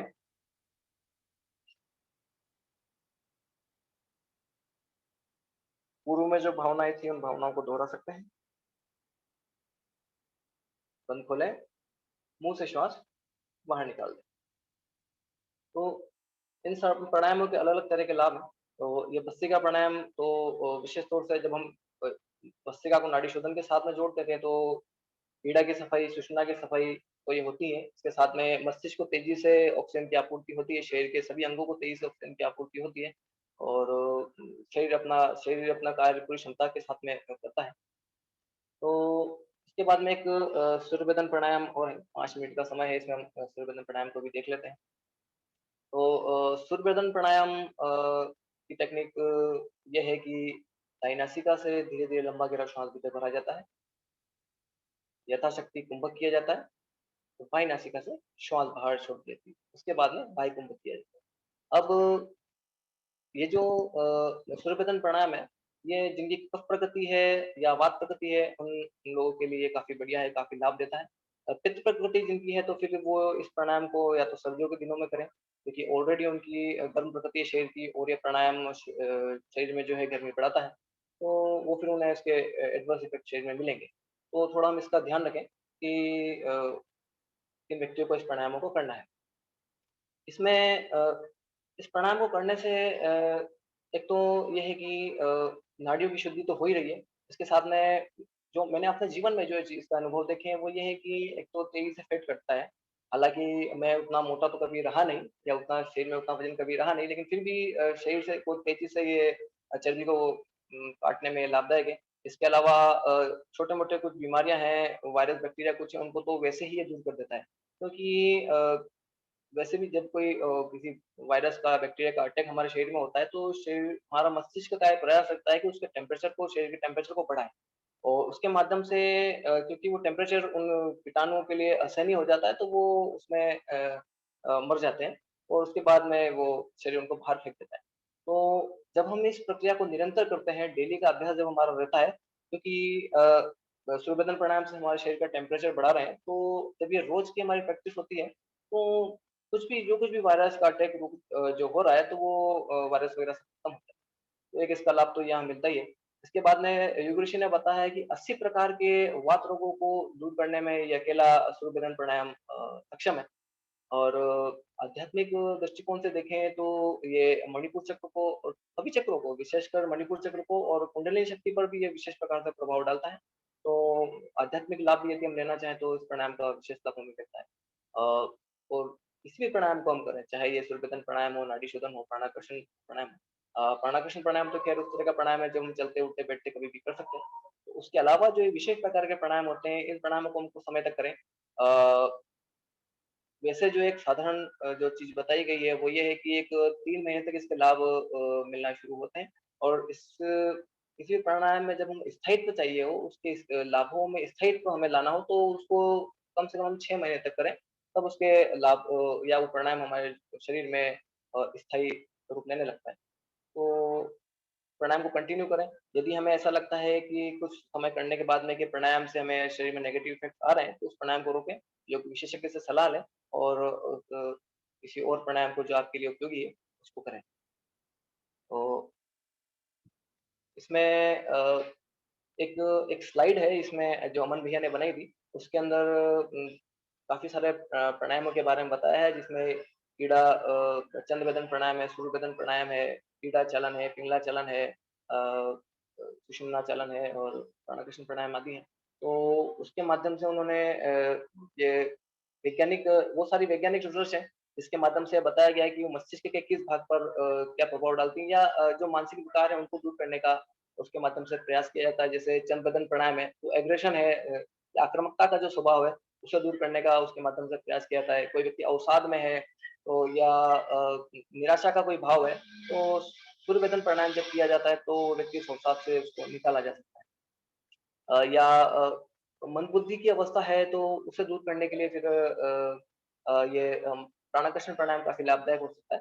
तो इस तरह से काफ़ी सारे रिसर्च बेस्ड वो रिज़ल्ट उसमें बताए गए हैं और यहाँ पे एक सूत्र है महर्षि पतंजलि का कि स्वतः क्षीयते प्रकाशावरणम। प्राणायाम के माध्यम से प्रकाश के ऊपर जो अंधकार का आवरण है उसे क्षीण किया जा सकता है। तो यहाँ पर अब हम देखें कि जो आज से 5000 वर्ष पहले जब महर्षि पतंजलि ने ये सूत्र दिए थे बिना किसी वैज्ञानिक इंस्ट्रूमेंट्स के और वो सारी चीज़ें आज यहाँ प्रूव हो रही हैं इन वैज्ञानिक रिसर्चेस के माध्यम से कि किस तरह से ये जो हमारे अज्ञानता का जो अंधकार है ये हमारे या ज्ञान के ऊपर जो अंधकार का अज्ञान छा गया है अंधकार का प्रकाश छा गया है, तो उसे किस तरह से दूर किया जा सकता है। तो ये जो अवसाद है ये भी उसी प्रकार का है कि मन के ऊपर एक अंधकार का कार्य करता है या क्रोध का भाव है या एग्रेशन है, डिप्रेशन ये जो जो भी चीज़ें हैं ये सब मन के ऊपर एक अंधकार का या उसे हमारे ज्ञान को आवृत करने का कार्य करती हैं। तो इसके माध्यम से इन प्राणायामों के माध्यम से हम उस अज्ञान को दूर करने का कार्य कर रहे हैं। तो इसे इस संदर्भ में भी हम देख सकते हैं। तो सूर्यभेदन प्राणायाम हम करते हैं। बाई नासिका को बंद करेंगे। दाई नासिका से धीरे-धीरे लंबा गहरा श्वास भरें। सांस भरते हुए भावना करें सूर्य का तेज, सूर्य की ऊर्जा शरीर के भीतर उतर रही है। अंतः कुंभक लगाएं। अंतः कुंभक में महाबंध लगा सकते हैं। अवस्था में भावना करें कि प्राण शक्ति पूरे शरीर में फैल रही है, शरीर के एक-एक कण को, कोशिकाओं को प्रकाशित, प्राणवान, ऊर्जावान बना रही है। बंद खोलें। बाईं नासिका से धीरे-धीरे श्वास बाहर छोड़ें। सारी श्वास बाहर निकालते समय भावना करें, अंदर के सारे रोग, दोष, दुर्गुण बाईं नासिका से बाहर जा रहे हैं। फिर से बाह्य कुंभक की अवस्था में बंद लगाएं। बंद खोलें। दोनों नाक से साधारण श्वास लें। तो मोहन भैया 6 बज गए हैं। मेरा निवेदन है कि आप बाबूजी के मार्गदर्शन में आगे कथा संचालन प्रश्नोत्तरी सेशन में चलें। जी भैया, बहुत-बहुत धन्यवाद। आपने जो इतने कम समय में जो है जो प्राणायाम का बहुत ही एक अनुभवपरक स्वरूप बताया है, तो इसके लिए हम सभी लोग जो है आपके आप आपसे धन्यवाद करते हैं। आप हमारे लिए प्रेरणा स्रोत हैं। अब इसमें बाबूजी को आमंत्रित करते हैं और क्वेश्चन आंसर जिनके हों, तो वो लोग अपने क्वेश्चन आंसर पूछ सकते हैं हमारे पार्टिसिपेंट्स से। हमारे जो है जो भी पार्टिसिपेंट्स हैं अपना क्वेश्चन पूछ सकते हैं। बाबूजी हमारे साथ में हैं और आज के हमारे शिक्षक हमारे साथ में हैं। जी, तो बाबूजी से निवेदन है कि बाबूजी आप अपने आप को अनम्यूट कर लीजिए और अपना वीडियो ऑन कर लें। जी, तो जो लोग भी क्वेश्चन पूछना चाहते हैं, वो लोग अपना-अपना हैंड रेज़ कर देंगे। जी इत सर। जी, प्रणाम। बाबूजी प्रणाम। हाँ जी, अमन जी प्रणाम और सुशील जी भाई सबको प्रणाम, शरद जी को प्रणाम, सभी पार्टिसिपेंट्स को प्रणाम। प्रश्नोत्तरी सेशन में आज हम लोग प्राणायाम संबंधी कोई भी प्रश्न कर सकते हैं। प्राणमय कोष से जुड़ा हुआ कोई भी प्रश्न हो तो विषय वस्तु से जुड़ा हुआ रहेगा। तो और देखिए इन लोगों के इनको हमने यहाँ पर प्रगति खुद देखा है, इन दोनों लोगों का जो आज क्लास के प्रशिक्षक रहे। सुशील त्यागी जी भाई साहब जब आते थे प्रज्ञा कुंज में, तो शुरू में हमने देखा कि इनको घुटने का बहुत प्रॉब्लम था और ये यज्ञशाला में सुबह का जो हवन का क्लास चलता है तो उसमें कुंड पर इनके लिए कुर्सी लगानी पड़ती थी और तब कुर्सी पर बैठ करके आहुतियां डालते। अब जब आते हैं इधर तो अब कुर्सी को बिल्कुल ही इस्तेमाल नहीं करते और पालथी मारकर आराम से ये प्रक्रिया कर लेते हैं। तो ये प्रगति बहुत अच्छी चीज है और गठिया जैसे हठीले रोगों को हटा देना ये सिर्फ प्राणायाम के माध्यम से संभव है, क्योंकि वो वात नाड़ी का रोग है। वो आसनों से उस पर पकड़ नहीं बनती है, जो रिमोटिज्म है वात नाड़ी का रोग। तो किस यौगिक क्रियाओं की कहाँ तक पहुंच है उसका भी एक रेंज होता है। इसीलिए 19 क्रिया योग बनाए गए हैं। योग ऋषि ने दिया है गायत्री महाविज्ञान में कि 5 कोषों का अनावृत करना है, बिल्कुल नीट एंड क्लीन करके आत्म साक्षात्कार करना है। तो कुल 19 प्रकार के टूल्स हैं बस। तो उसमें जितना हम लोग रुचि लेकर के और बढ़िया से उस पर अपना नियंत्रण रखेंगे, बढ़िया से कॉन्सेप्ट समझते हुए, तो हम लोग निश्चित रूप से साइड इफेक्ट नहीं होगा कुछ भी और उसका लाभ पूरा ले सकते हैं। तो देखिए प्रश्न और इनको अच्छा शरद जी के भी बारे में हम देखा, वहाँ जयपुर में भी रेगुलर क्लासेज लेते हैं और इनका प्राणायाम के साथ में महामुद्रा का भी प्रयोग देखा है कि ये बड़ा कुशलता पूर्वक कर लेते हैं। तो ये बहुत ही सब चमत्कारी योगिक क्रियाएं हैं और हम में से थोड़े समय में पावर योगा में आते हैं। ये सब क्विक एंड करेक्ट लाभ देना है, जल्दी से और पूरा बिना साइड इफेक्ट के लाभ देना। तो ठीक है, प्रश्नोत्तरी सेशन में अमन जी देखिए कोई प्रश्न बनता है तो कर सकते हैं। जी, इसमें जी नितिन आहूजा जी का प्रश्न है। भैया भैया जीवन जीने के लिए जो प्राण हमें चाहिए, वह हम प्राण वायु से ऑक्सीजन के रूप में ग्रहण करते हैं। क्या प्राणाकर्षण प्राणायाम से प्राण वायु तत्व के अलावा पृथ्वी तत्व, जल तत्व, अग्नि तत्व, आकाश तत्व से प्राण को कैसे खींच सकते हैं? इसके लिए हमें अपने शरीर को किस प्रकार तैयार करना होगा, कृपया इस पर थोड़ा प्रकाश डालें। जी बाबूजी।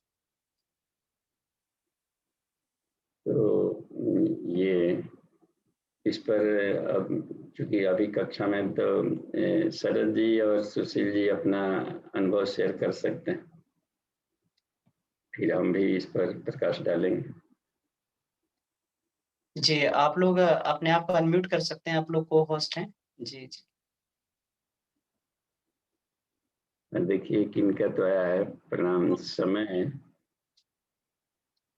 क्या तो लिखे हैं, अभी एक चैट का कोई आया हुआ था मैसेज। जी बाबूजी, मैं चैट का मैसेज देखिए तो क्या मैसेज है।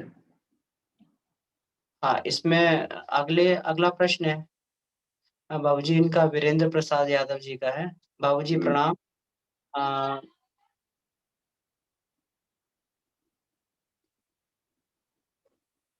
सामने प्रणाम किया है जिससे सब लाभ मिले। सामान्य प्राणायाम। ओके। सामान्य प्राणायाम क्या है जिससे सब लाभ मिले? जी, सब लाभ देने वाला प्राणायाम, जैसे मान लें कि प्राणायाम में ढेर सारे हैं तो उसमें से कोई एक चुनना हो। जैसे 72,000 नाड़ियों में से एक चुनना है तो सुषुम्ना चुना जाता है। इसी तरीके से सिर्फ एक ही प्राणायाम चुनना है तो प्राणाकर्षण प्राणायाम, बस वो सारे प्राणायामों का राजा है, राजा को चुनना चाहिए। शतरंज के कौन से गोटी सबसे कीमती है, तो बस राजा वाला गोटी, तो जिससे बॉस होता है उसमें सभी का लाभ है। जैसे प्रकृतितः अपने बॉडी को हम लोग देखें, कभी भी अनुलोम विलोम नहीं होता है दिन में एक बार भी, या तो बायां चलते रहता है या दायां चलते रहता है, या दोनों का बीच वाला उस समय चलेगा, लेकिन कभी भी ऐसा नहीं होता है कि बायां से दायां जाए, दायां से बायां जाए। ये अपने प्रयास से क्लीनिंग प्रोसेस के लिए किया जाता है कि हमारा दोनों नाड़ियां सम हो जाए और जल्दी हो जाए। तो जल्दी के लिए हठजों की क्रियाएं की जाती है कि बहुत लंबा समय न लगे और बीच वाला को हम चला लें, लेकिन उसमें मेंटल भूमिका बहुत अधिक है। तो प्राणाकर्षण प्राणायाम करेंगे तो अपने आप ही हो जाएगा कि किसी दिन बयां चलते रहेगा तो बयां क्लीनिंग हो गया, यानी कि नाड़ी का स्वतः ही उसमें जुड़ा है, और किसी दिन दायां चलते रहेगा तो 1 घंटा उसका भी क्लीनिंग हो गया। तो इसलिए हमने सबसे अधिक ध्यान इसी को दिया है। जो नया नया युग ऋषि ने खोजा, जो पृथ्वी पर अब तक से नहीं था, तो उसको अधिक हमने महत्व दिया है, क्योंकि अब तक से जो ट्रेडिशनल चल रहे थे उसमें तो सब लोग कर रहे हैं, तो भी वो आत्मज्ञान आत्म साक्षात्कार तक क्षीयते प्रकाश आवरणम, वहां तक पहुंचने में कहीं देरी पड़ रही। इसका मतलब है कि कहीं न कहीं पर और शक्तिशाली प्राणायाम होंगे जो उस दीवारों को भी तोड़ते होंगे, वो है प्राणाकर्षण। एक करना है तो इसको करें।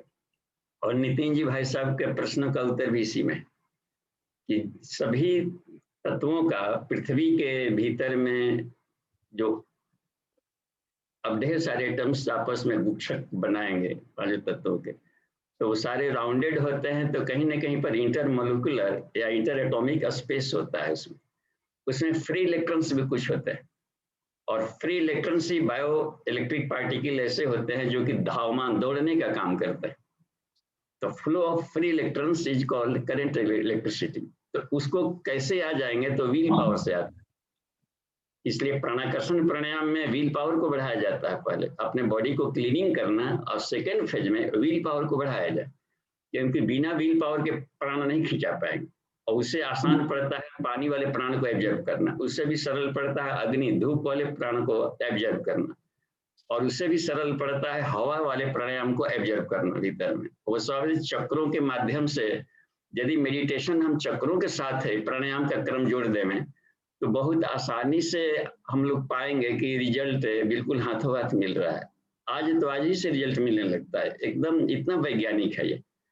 तो इस तरीके से प्राणाकर्षण प्राणायाम को साथ में हम लोग जोड़ लें। अच्छा, सबसे बड़ा लाभ इसमें है कि हाथ को इधर उधर, नाक को कहीं बंद करने खोलने का झंझट नहीं, एज इट इज, खड़ा हूँ, स्टैंडिंग पोजीशन हो, रेस्ट ले रहा हूँ, इजी चेयर पर हूँ, सो रहे हो, बाएं कर्मठ हो दाएं कर्मठ हो, चूंकि नाड़ियों का इसमें ध्यान ही नहीं करना है, सीधे शुद्ध समष्टि प्राण को खींचा जा रहा है, डिवाइन एनर्जी को खींच रहे हैं, और अपने भीतर जब तक से सहज भाव से रोक सकते हैं रोकें, और जब तक से रोका जाए ये भाव किया जाए कि हर बॉडी का, चाहे वो किसी भी कोष का सेल है, उसके एटॉमिक उसका एनाटॉमी को ध्यान में रखते हुए कि वो उसका रग रग नस नस कण कण उस प्रकाश को एब्जर्व कर रहा है। ब्लोटिंग पेपर की तरह हम बिल्कुल भूखे हैं, एब्जर्व कर, चमक बढ़ गई। जब छोड़ा जाए तो निगेशंस को बाहर निकाले जाए, ये शुरुआती दौर में होता है।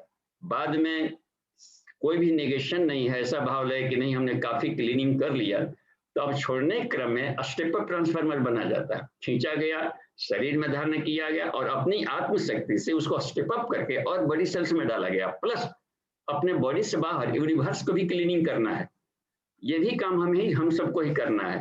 अपने जैसे श्री अरविंदो में श्री रमण ऐसा लोग की भूमिकाओं में थे, संत नानक देव जितने संत परंपरा के लोग होते हैं, तो वे अपने जिस बॉडी पर अपना नियंत्रण है उससे पूरे कॉस्मस को लाभ देते हैं, पूरे यूनिवर्स को लाभ देते हैं, सारे समाज को लाभ देते हैं। ये बहुत अच्छी चीज है। तो इस तरीके से हम लोग इसका प्रयोग कर सकते हैं। जी धन्यवाद अमन जी। जी इसमें जी बाबू जी धन्यवाद। मोहन कुमार जी का प्रश्न है, बाबूजी प्रणाम, प्राणायाम से अपान पर कैसे नियंत्रण करें, कृपया मार्गदर्शन करें। देखिए अपान का जिसे मान ली क्रम होता है कि एक्सक्रीटरी सिस्टम जैसा है, उत्सर्जन निकालना टॉक्सिन्स का। तो अब है कि निकालना है तो हमें सिर्फ अपने भीतर के कचरों को निकालना है। तो कुछ प्राणायाम ऐसे होते हैं कि कचरे निकालने के बाद में यदि भोजन न लें हम लोग तो मांस को भी गलाने लगेंगे और वो कंबशन वो इतना अग्नि पैदा कर देता है कि चर्बियां वगैरह सब फिर गलाएंगे। तो अपने को देख लिया जाए हमको कितना स्लिम होना है, कितना फैटी होना है, उसी के आधार पर प्राणायाम के मात्रा का निर्धारण किया जाए कि अब इतना हो गया, इससे अधिक हम पतले होंगे तो आउटलुक ठीक नहीं लगेगा। तो अपने आप को जितना चाहें उतना हम लोग रख सकते हैं और उसको स्वतः निर्धारण कर सकते हैं। तो एक तो ये तरीका हमें अपना लेनी पड़ेगी। और इसमें यह है कि एनर्जेटिक करना हो तो एनर्जेटिक। देखिए एक और हम एक बात याद आ गई अभी, कुछ गुरुदेव ने कि एक लाइन हमको बड़ा टच किया था, तो इस पर कूद पड़े थे उन्होंने। देखिए शरीर में पूरा, चाहे सूक्ष्म शरीर हो, कारण शरीर हो या स्थूल शरीर हो, तीनों शरीरों में किसी भी तरह का कोई रोग है तो इसके लिए दो रिस्पॉन्सिबल बॉस है इसमें। एक है इंडोक्राइन सिस्टम जो हार्मोनल सिस्टम हम लोग बोलते हैं, और दूसरा है ऑटोनोमस नर्वस सिस्टम। ये सूक्ष्म शरीर को भीतर के शरीरों पर उसका कमांड है, पूरा ब्रेन में लिम्बिक सिस्टम से पूरा वो कमांड कर लेता है। हाइपोथैलेमस ऑटोनोमस सिस्टम का कमांड कर रहा है, हाइपोथैलेमस कर रहा है। देखिए वहां से हमारे हार्ट बीट या अपने ये है फेफड़े का पल्सेशन या शरीर में किडनी का फंक्शन, जितने बॉडी का फंक्शन हो रहा है वो सब हाइपोथैलेमस मस्तिष्क का एक छोटा सा मुख्यालय काम कर रहा है। और वहां से पैरासिम्पैथेटिक और सिंपैथेटिक नर्वस सिस्टम, ये दोनों के द्वारा नर्वस सिस्टम्स के नर्व्यूल्स हैं, वायर्स हैं, इसके माध्यम से बिजली और विचार सप्लाई करके लाभ ले रहे हैं। तो अब इसमें कोई गड़बड़ी हो तो इसलिए आज के वैज्ञानिकों का एक ये भी अनुमान लग रहा है कि जो रोग हो रहा है वो सिर्फ बाहरी आक्रमण नहीं है, भीतर से ही जनरेट किया गया है, मेंटल। तो मेंटल हम लोग का नर्वस सिस्टम हो गया। तो इसमें ऑटोनोमस नर्वस सिस्टम में यदि कोई गड़बड़ी हो या इंडोक्राइन सिस्टम में कोई गड़बड़ी हो, हार्मोनल सिस्टम में डिसऑर्डर हो, तो इसको बाहर के प्रयासों से कमांड करना बिल्कुल ही कठिन है, करीब करीब असंभव जैसा है परमानेंट इस पर नियंत्रण करना। लेकिन जगे हुए प्राण के द्वारा इतना कठिन काम एकदम सरल किया जा सकता है, उस पर भी नियंत्रण किया जा सकता है। तो इसलिए प्राणायाम की बहुत अधिक महत्ता है। तो कौन से हार्मोनल सिस्टम में डिसऑर्डर है, वहां के सीधे वाले चक्रों को एक्टिवेट करके उस बिजली से उसको हम लोग फिर से एक्टिवेट कर सकते हैं। थोड़ी सी सांस उसकी चल रही हो तो काम बन जाएगा, स्टेम सेल्स भी उसमें से काम कर रहा हो तो काम बन जाता है। धीरे धीरे वो उसकी जड़ें में फूल पत्तियां हरी भरी होने लगती है। इसी तरीके से बिल्कुल सरल है कि मेडिटेशन भी जोड़ दिया जाएगा तो वहाँ के चक्रों के माध्यम से और हार्मोनल सिस्टम काम करेगा और साथ साथ उस एरिया के सारे रोगों को हटा देगा। ये एक तरीका था, तो जैसा लाभ लेना है ले सकते हैं जी। बाबूजी प्रणाम। जी, मैं बोल रहा हूँ प्राणिक हीलिंग जो होती है उसका प्रॉपर तरीका क्या है? किसी को प्राण हील जैसे अपन करते हैं तो उसका प्रॉपर वे कुछ उस पर प्रकाश डालिए। जी आप कौन बोल रहे हैं लोगों को बता दें क्योंकि ऑनलाइन सब लोग घनश्याम, हैं। हाँ घनश्याम मंगानी चित्तौड़ से, जो शरद जी हैं भले उनसे हम सीखे हुए हैं काफी, और शरद जी और मैं साथ में ही करते हैं काफी। हाँ जी ठीक है घनश्याम जी, नमन। और देखिए इसमें प्राणिक हीलिंग का जहां तक सवाल है, इसमें प्राण शक्ति को तो बढ़ाना ही पहले पड़ेगा क्योंकि देना है, डोनेट करना है। तो अपना जमा पूंजी में से देने लगेंगे तो फिर उनका रोग अपने भीतर आने लगेगा। तो ऐसा किया जाए कि अपनी जमा पूंजी एज इट इज रहे। अब जो डोनेट करना है तो डेली कमाएं, डेली बांटें। गुरुजी बोला करते थे कभी कभी अपने प्रवचनों में कि हमने जो 24 वर्ष तक का जो अनुष्ठान किया था 24 लाख के, या और भी जो आध्यात्मिक साधनाएं की हैं, उसमें हम कानी कौड़ी भी इसके लिए नहीं खर्च करते जन समुदाय के लिए। उसके लिए हम डेली कमाते हैं और डेली खर्च करते हैं। समझिए, रोग निवारण के लिए जो गए रोगी वाले सब निरोग होकर लौटे। लेकिन वो जो जमा पूंजी थी ईश्वर ने हमें दिया है पूरे यूनिवर्स को, समष्टि कुंडलिनी को जगाने के लिए। अब समझिए कितने बड़े उनकी भूमिका थी। तो हमें यदि डोनर बनना है, प्राणिक हीलर शिक्षक बनना है, पर डे अपने प्राण शक्ति को इतना कमाया जाए कि दिन भर 24 घंटा हम बांटे तो भी खर्च ना। एक तो ये काम करना होगा। दूसरा, हीलिंग करते समय मेंटल फोकस कहाँ कर रहे हैं, उनके कौन से पार्ट में खराबी है, उसका यदि डिजिटल एनाटॉमी हो दिमाग में एकदम साफ साफ तस्वीर, तो उसमें एक एक प्राण का कन्वर्ज करके जैसे अपने भीतर में प्राणी को किया और अपने मेंटल से आज्ञा चक्र से हीलिंग बढ़िया से होता है। डिस्टेंस हीलिंग भी कर सकते हैं। पृथ्वी पर कोई कहीं भी हो, एक जगह बैठा हुआ साधक उसका प्राणिक हीलिंग कर सकता है और वो मनोमय कोश से करेगा, सीधे पूरे आपकी ऑरा से रेडिएशन निकलकर और कन्वर्ज करके उस बिंदु पर ले जा सकते हैं जिस पॉइंट में, जिस सेल में, जिस न्यूरॉन्स में गड़बड़ी दिख रही हो। तो इसलिए योगिक साइंस में एनाटॉमी को पढ़ना अनिवार्य होता है एक चिकित्सक की तरह, ताकि हमारी शक्तियां बर्बाद भी ना हो और उसको पूरा लाभ लेता, स्नेह प्रेम पूर्वक उसको दिए जाते हैं। और यदि सामने का जो रिसीवर है वो यदि चाह रहा हो कि हमको रिसीव कर रहे हैं, हीलिंग का लाभ ले रहे हैं उनके द्वारा, श्रद्धा बढ़ा दे तो बिल्कुल क्विक होगा और करेक्ट होगा। यदि सामने का रिसीवर अपोजिट माइंड वाला हो कि नहीं हम किसी भी तरीके से नहीं सुधरेंगे, तो अब ये वाला भारी नहीं पड़ेगा उनको। तो इसलिए दोनों का कॉम्बिनेशन बहुत जरूरी है, रिसीवर का भी और डोनर का भी। जी ठीक है, धन्यवाद। काफी कुछ स्पष्ट हुआ होगा जी। धन्यवाद धन्यवाद जी।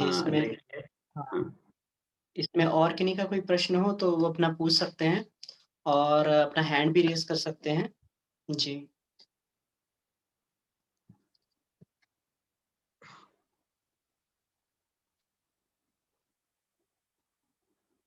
जी अपना हैंड रेज करें और प्रश्न चैट में डाल के। देखिए तो एक कहीं से प्रश्न चैटिंग में आया है, ये स्क्रीन जी का प्रश्न है। प्रणाम बाबूजी, हमें इस मौसम में सर्दी जुकाम हो जाता है, सूर्य वेदन करने पे भी कम नहीं हो रहा। सुबह नहाने के बाद नाक से पानी छींक आती है और सुबह नहाने के बाद भूख लगती है, क्या करें? प्लीज मार्गदर्शन करने की कृपा करें। देखिए ये जो मौसम परिवर्तन है ये भी शरीर पर इनका पूरा का पूरा इनकी पकड़ है, क्योंकि प्रकृति के सारे तत्वों का उतार चढ़ाव का शरीर में पॉइंट होता है। जब जब मौसम बदलेगा तो आदमी के शरीरों पर असर पड़ेंगे ही पड़ेंगे। तो अब ये रह गया कि अपनी क्षमता कम है और वो दबोच लेता है, तो क्षमता को बढ़ाया जाए। क्षमता को बढ़ाने में खान पान में कुछ जड़ी बूटियों का भी सेवन हम लोग कर लें जो कर्म प्रधान है, क्योंकि कफ ही मुश्किल से सबसे बड़ा कारण बनता है रोगों का इसमें। तो उसमें कफ निसारक के जो औषधियां हैं, टमाटर हो गया जैसे, या और भी जो गर्मी पैदा करने वाला है, अश्वगंधा हो गया, तो या मुलहठी हो गया, कफ निसारक ये सब है, तो या गिलोय हुआ, तो इस सब थोड़ी थोड़ी हम लोग जब उषा पान करते हैं सुबह में, तो एक एक चम्मच इसमें से किसी एक का 1 चम्मच हम लोग ले सकते हैं। टमाटर तो सलाद और घरों में अपना साग सब्जी में डालेंगे, लेकिन ये मुलहठी हो गया, गिलोय हो गया, अश्वगंधा जैसी जो जड़ी बूटियां हैं जो कि हीट प्रोड्यूसिंग है और एनर्जी को बढ़ा देते हैं, तो उसको हम लोग थोड़ा सा प्रयोग कर सकते हैं। तो ये रखें। दूसरी बात कि सुबह में नहाने का साधुकड़ी जो अपने समय आता है कि सुबह नहाएंगे तभी महात्मा जी कहलाएंगे, उसमें तो ठीक है नहा लें, लेकिन ये देख लें कि जिस पानी से नहा रहे हैं हम लोग वो अपने बॉडी टेम्परेचर से बहुत अधिक ठंडा ना हो, तो उसमें छाछ लगेगा तो समझिए कि आपका जो हमारा नर्व वाला सेल्स है तो सारे तार जाकर ये बाहर ही खुलते हैं चमड़ों में, तो वो धीरे धीरे वो कफों को इकट्ठा करने लगते हैं, और जब काफी बढ़ जाएगा तब जाकर के रोग रूप प्रकट हो जाता है। तो हम कुछ थोड़ा सा गुनगुने या सुसुम पानी का प्रयोग कर लें इस तरीके का, तो उसमें बचाव हो सकता है। और जब आसन प्राणायाम कर रहे हैं पीएमबी, तो उसमें कुंभक जैसे कर ले हैं प्राणायाम में, अभी जो बता रहे थे शरद जी प्रैक्टिकल्स में, तो अच्छा लगने तक। लेकिन जब रोग हो गया हो तो अच्छा लगने से थोड़ा सा अधिक, थोड़ा सा दबा, थोड़ा गियर ना, थोड़ा सा गियर दबा दीजिए। तो उसमें हम लोग क्या करें, जैसे मान लें कुंभक में खास करके, अंतः कुंभक में बाहर से एनर्जी खींचा गया, रोक लिया गया, तीनों बंद लगाए, और तब तक रोके जब तक से लगे कि अब उसके सारे कीटाणु मर गए होंगे, भूंजा गए उधर, क्योंकि हीट बढ़ते जाता है भीतर में। तो उस समय आप लगेगा कि ये जो ब्लड सर्कुलेशन था जो भीतर था वो चमड़े के लेयर पर बिल्कुल आ जाएगा और उसको क्लीन करके हटाएगा। तो कुंभक की मात्रा थोड़ी सी गियर दबा देना पड़ता है वहां पर, बस थोड़ा सा, यानी 60% तो जरूर हो जाए, तो ये लाभ मिल जाता है उसमें, और काफी एनर्जाइज अनुभव कर लेंगे। तो ये सरल तरीका है जी। और महामुद्रा कर सकते हैं, तो महामुद्रा लोग कितना डर जाते हैं देख करके, थोड़ा सा हार्ड वाला हमने जो बता दिया है कि उसमें नौली जोड़ दिया है, वो तो एडवांस स्टेज वालों के लिए। सरल लोगों के लिए विकसित मध्यम नौली है, सिर्फ पीछे की तरफ अपना खींचे रहें और अंतः कुंभक में थोड़ा देर तक थोड़ा सा अपने को रोक लें, तो भी वो गला देगा, सेम लाभ मिल जाएगा उसे जी। ठीक है, धन्यवाद। भैया का हैंड रेज है जी, भैया आप खोलिए। जी बाबूजी प्रणाम। जी प्रणाम। बाबूजी पंचकोश में 5 कोश के अलग अलग प्राणायाम है, तो उसमें छूते छूते हुए कुछ शब्द हमें बोल दिया जाए जिसका हम अपना उसी हिसाब से हम मनोभाव बना पाए, भावना के हिसाब से छूते छूते बाबूजी कुछ कीवर्ड्स बोल दिया जाए। प्रणाम बाबूजी। जी एक और अभी कहाँ से तो चैटिंग है, उसमें क्या लिखा था, आता है और गायब हो जाता है हमको पढ़ते पढ़ते। जी बाबूजी मैं पढ़ रहा हूँ, तब तक आप इसमें जी। वीरेंद्र प्रसाद यादव जी का है, बाबूजी प्रणाम, 10 प्राणों का मास्टर कौन है? हाँ, 10 प्राणों का मास्टर कौन है, तो हमेशा मास्टर ब्रेन में रहता है, और बयान है जिसकी पहुंच हर जगह है, पूरे शरीर में बयान की हमेशा रहती है क्योंकि वो नर्वस सिस्टम से कमांड करता है। तो 10 प्राणों का जो कमांड करना है, तो प्राण का ही है, एक और रिफाइंड स्वरूप होता है प्राण का, क्योंकि बयान भी प्राण है, प्राण भी प्राण है, अपान भी प्राण है, कूर्म धनंजय जो भी बोलेगा, लेकिन सबका कमांड करता है बयान, उसको कृष्ण बोला जाता है, श्री कृष्ण। और श्री कृष्ण का कहना कहा है कि मैं प्रकृति को मुट्ठी में बंद कर गया था, बस। तो आत्मज्ञान वाले अर्थों में लेते हैं उसको, ठीक है। और देखिए विष्णु आनंद जी के प्रश्न है कि 5 कोशों के जो प्राण है, तो उसके प्राणायाम सबके अलग अलग होते हैं। अन्नमय कोश का प्राण है वो प्राणाग्नि के रूप में, क्योंकि सब प्राण आग होता है, बायो इलेक्ट्रिक है, तो प्राणाग्नि बढ़ाने के लिए तरल तरीका है कि इन चारों में से कोई भी उपयोग कर रहा है।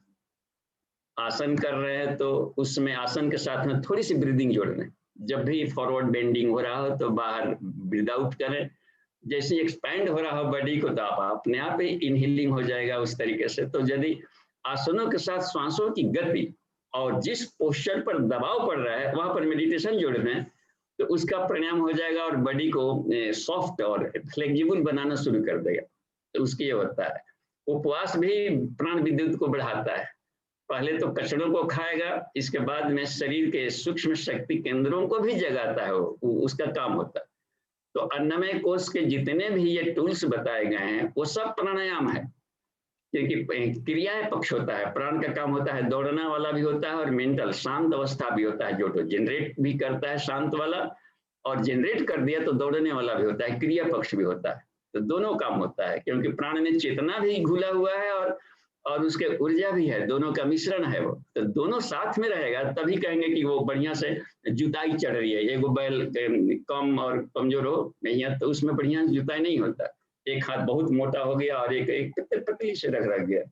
तो जरूरी है कि हर पोस्चर में मेंटल भी हो और क्रिया पक्ष भी हो। क्रिया के साथ भावना है, कर्मकांडों में भी लिखे होंगे, कर्मकांड भास्कर में देखिए गुरु जी का, क्रिया उसके साथ भावना, क्रिया और भावना। केवल क्रिया हो तो रिजल्ट नहीं आएगा, केवल भावना हो तो रिजल्ट नहीं आएगा। तो ये हम जोड़ लें कि अन्नमय कोश में उद्देश्य रहता है कि हमारा जो बॉडी जो दिख रहा है फिजिकल बॉडी वो क्लीन है, तो उससे जुड़े हुए अपने मेंटल स्टेट रहेगा और क्रिया के साथ हमारी भावनाएं जुड़ी रहेगी, तो वो हो जाएगा इसमें। तो उसमें तत्व शुद्धि भी वही होता है, क्योंकि सारे तत्व प्राण ही होते हैं। हम लोग केवल सांस खींचने वगैरह को जो प्राणायाम मान लेते हैं तो यही थोड़ा सा हचपच हो जाता है। प्राण हर चीज है, हर चीज प्राण से बना होता है। क्रिया, काइनेटिक, गति, ऊर्जा, हर सारा संसार तो ऊर्जामय है। अब उसको वहां अब प्राणमय कोश वाला था, इसमें था कि चक्रों का, इसका एनाटॉमी क्लियर होना चाहिए। इसमें जब भी प्राणमय कोश को हम लोग जागृत करें तो चक्रों का ध्यान इसमें किया जाता है, क्योंकि 10वें प्राण पर नियंत्रण करना है। उसकी भूमिकाएं क्या है, वो भूमिकाओं में किस भूमिका में हमारे बॉडी में हम फेल हो रहे हैं, उसको उस पॉइंट पर जनरेट करके उस एरिया को बढ़ाया जाए। मेरा ऐसा हो रहा है और दिन भर प्रैक्टिकल किया जाए, उसका बहुत तेजी से बढ़ेगा। मनोमय कोश का जो प्राणायाम होता है आभा मंडल को बढ़ाने वाला होता है, औरा, क्योंकि वो बायोमैग्नेटिक फील्ड होता है उसमें प्राण, और उसको जोगाग्नि कहते हैं, जोड़ने वाली प्रक्रिया होती है। तो जो दो निगेटिव तत्वों के बीच में जो जोड़ने की प्रक्रिया बहुत शक्तिशाली होता है। देखते हैं जहाँ वेल्डिंग करता भी है और उसको विश्लेषण संश्लेषण दोनों करता है। तो अपनी आभा मंडल है, हम एक चुंबक हैं और रीढ़ का हड्डी मैग्नेट का रड हो गया, और ऊपर का एक हो गया ऊपर मैग्नेटिक फील्ड, औरा हो जाता है चेतन का, और नीचे वाला होता है मूलाधार वाले एरिया का। इसको हम लोग देखेंगे, इसको ग्लेजी हो रहा है और ये अल्फा रेडिएशन अधिक निकाल रहा है, तो हमें क्या होगा कि माइंड बैलेंस होता जाएगा। तो उसका प्राणायाम में इमेज क्लियर होना चाहिए बस, तो थॉट अपने आप बदलते जाएगा उसके साथ। विज्ञानमय कोश में भावनाओं को, भाव संवेदना को बढ़ाया जाता है। कहीं हम स्वार्थ की मात्रा अधिक नहीं है, तो स्वार्थ स्व और पर दोनों का बैलेंस है कि नहीं है।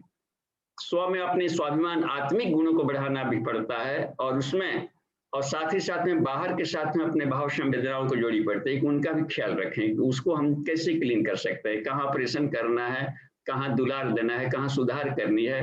इस प्रक्रिया से अपनी भावनाओं को खर्च करना पड़ता है बाहर। तो ये है, दोनों को लेकर के चलता है इकोलॉजी। और आनंदमय कोश में हम ये देखना होता है कि अपनी सत्ता है लेकिन कोई बॉडी नहीं है। हमारी जो बॉडी है सिर्फ पीस और आनंद ही अपना शरीर है। तो उस तरीके से हम अपने को पूरे यूनिवर्स में फेंक सकते हैं। तो थॉट परक अधिक है प्राणायाम में, और उस समय क्रिया पक्ष कम होते जाएगा ऊपर। देखिए सोहम में पता ही नहीं चलता है कि सांस ले रहा है कि छोड़ रहा है, तो केवल क्रिया पक्ष है अन्नमय में और प्राणमय में अधिक है।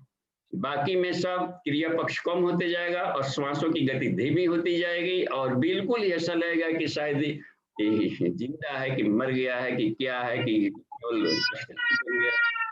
उस तरीके से धीरे धीरे समाधि में चलते जाएगा, तो क्योंकि उसकी बॉडी से बियॉन्ड बॉडी काम कर रहा है। जी धन्यवाद, समय हो गया है विष्णु जी। अमन जी। जी बाबूजी। प्रणाम बाबूजी, समझ में आ गया। ठीक है, अब कल सीनियर कक्षा में हम लोग मिलते हैं। ध्यान बिंदु उपनिषद नया हम लोग शुरू करेंगे, तो उसमें हम लोग आएंगे। जी ठीक है जी बाबूजी, हाँ जी समय हो गया, शांति पाठ करेंगे बाबूजी आप अपनी तरफ से। जी चलिए शांति पाठ। बाबूजी आपको बहुत बहुत धन्यवाद, सभी शिक्षकों को धन्यवाद और आज के पार्टिसिपेंट्स को धन्यवाद। आइए शांति पाठ। ओम शांति शांति शांति समाप्त।